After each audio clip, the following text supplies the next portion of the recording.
Welcome back to Haunted and Historic Australia for another episode in our adventure series. In this episode, we take a look at the Pearce Family Cemetery, located on Seven Hills Road in Bella Vista, New South Wales. This site is heritage listed and belonged to the Pearce family, early settlers of the area.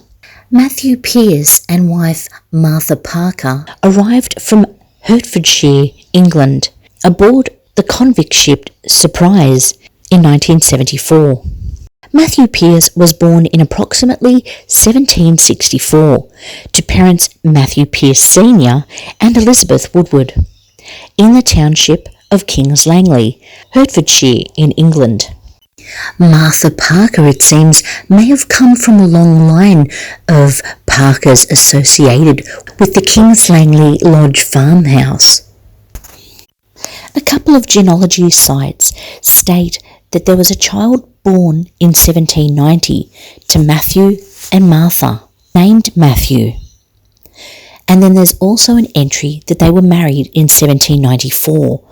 It is really strange that there would be a child before the marriage.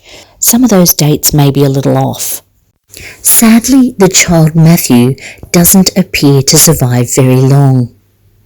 They boarded the Surprize convict ship in 1794. At the time, Martha was heavily pregnant, and it seems they lost the child on the voyage to Australia. On arrival, Matthew and Martha were known as free settlers in the colony. In July of 1795, Matthew received a grant of 160 acres of land in the Toongabbie district and Seven Hills locality. Matthew named this estate Kings Langley after the township in which he was born, and most likely Martha also. The Pearce family became farmers.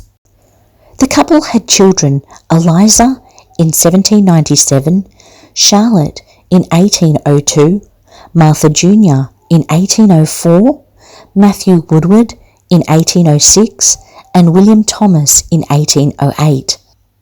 In the census muster of 1800, they grew wheat and maize and had farm animals, with 2 convicts working for them. In 1802 census, this amount doubled in size. In 20 years, they had 260 acres and an orchard, 200 sheep, 50 cattle, 36 hogs and 7 horses. They really prospered. In 1824, Governor Brisbane granted his sons, Matthew and William, now 18 and 16, 60 acres each. It is believed that Matthew wanted a little more for his sons, being 100 acres each. There was correspondence sent to Governor Brisbane saying as much, but it doesn't seem like any action was taken afterwards, although both sons prospered too. By 1831, Matthew Pearce died after a short, severe illness, aged approximately 67 to 69, as it differs in different places. His children, now in their 20s, took over the farm alongside his widow Martha. Matthew was initially buried at St John's Cemetery, Parramatta. Then the family established the Pearce Family Cemetery on their land, and the father's remains were moved. Martha passed in 1843 and was interred with Matthew, and the sons went on to inherit the land, having families of their own and eventually handing their own land plus that of their fathers down to their own children and amongst their siblings. It is believed that the cemetery is still in the hands of the Pearce family descendants. Many others married into the family are also in this cemetery. Despite only having approximately 40 headstones, it is believed that there are many other bodies buried there, perhaps unmarked. In the 1980s, there were attempts by the Hills Shire Council and Roads and Traffic Authority to reclaim the cemetery land for housing as well as roads, but as at 1988, the land was classed as heritage listed. and safe from those greedy fat cats. There didn't seem to be any keep out signs, so Mitch snuck in to have a peek. Being between Old Windsor Road and the M7, it is quite noisy, as you can imagine. Probably not the quiet resting place Matthew wanted for himself 200 years ago. The family name is well known in the area, Matthew Pearce having a school named after him, as well as one of the descendants having a street named for her around the Bella Vista area. One of Matthew's sons, William Thomas, bought a piece of Robertson Farm from an Isabella Acres to the north of the Pearce estate. William named it Bella Vista and had an orchard there as well as outbuildings and a farmhouse. Bella Vista Farm still stands and we have visited on many occasions. We hope to do an episode on Bella Vista Farm very soon, as it has real historical significance to the Pearce family. The Pearce family had close ties to the Rouse family, being family friends and early pioneers, having descendants that died in World War I, buried in foreign lands but close to each other. Norman Matthew Pearce, who was Pioneer Matthew's great-grandson, through his son Matthew Woodward and his son Matthew Squire Pearce. Norman married Kathleen Rouse, daughter of Edwin Stephen Rouse, grandson of pioneer Richard Rouse of Rouse Hill House, Rouse Hill. The connection, even after several generations, was most exciting to see. We will also do an episode in the future on Rouse Hill. We hope you enjoyed this episode. We love finding little obscure cemeteries that nobody really knows about unless you do a bit of research. But we've passed this one on Seven Hills Road on several occasions, and we're always intrigued at how the little cemetery sat alone near big highways, untouched. So we definitely had to have a look. And there are many other cemeteries that we haven't seen yet, so stay tuned.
Aussie made.